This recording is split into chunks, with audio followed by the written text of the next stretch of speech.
Yep, I have to start to record first.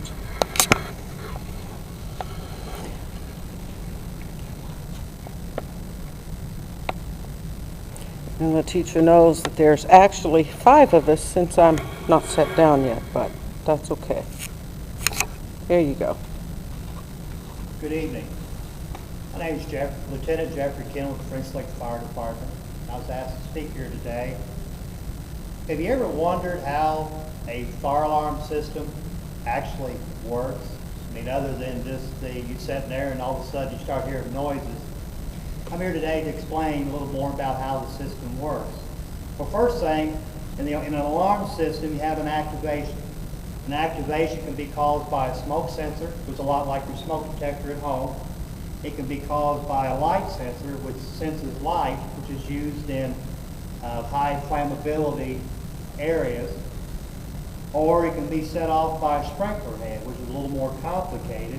But with a sprinkler head, you have a link that actually has to be, the heat temperature has to rise enough to melt the link. Links come in different colors, which are different chemicals in a little glass pod that will rupture at certain heat settings.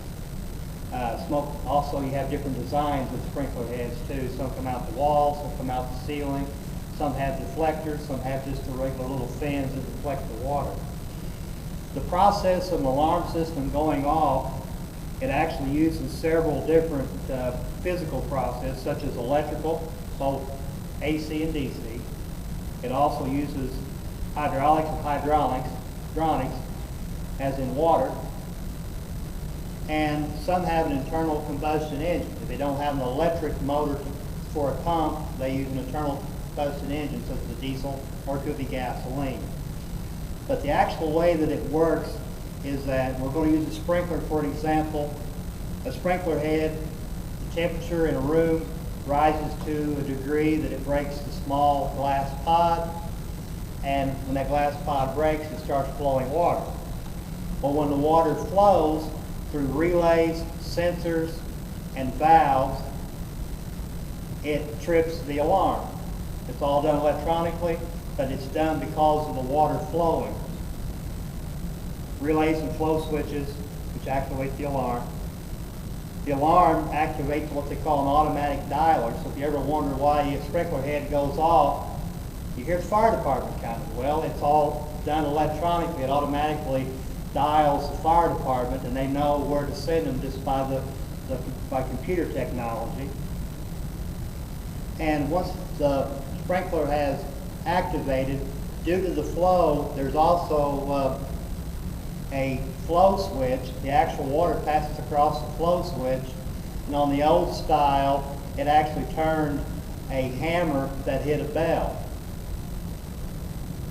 And the drop in pressure is what sets off the activation of the audible and visual alarms. Most of your alarm systems, dealing with the sprinkler head part of them, can only handle a small fire. And never ever think that a sprinkler head is going to extinguish a fire, because that's not what they're designed for. They're designed to use as little water as possible and control what's going on with your fire when you have a fire emergency. But in order to fix that problem, you have a fire pump. It both be either fired by the internal combustion engine, or it can be electric. But that can only supply so much pressure. If you look on the outside of the building, you'll see a connection that says fire department connection, where they actually bring in a truck designed to pump higher pressures to feed the sprinkler system, because the more heads that go off, the more water that is needed.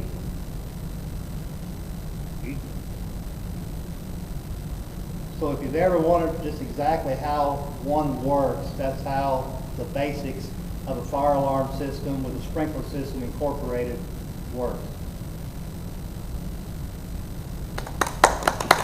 I think you did extremely well with that leap that you did in the face.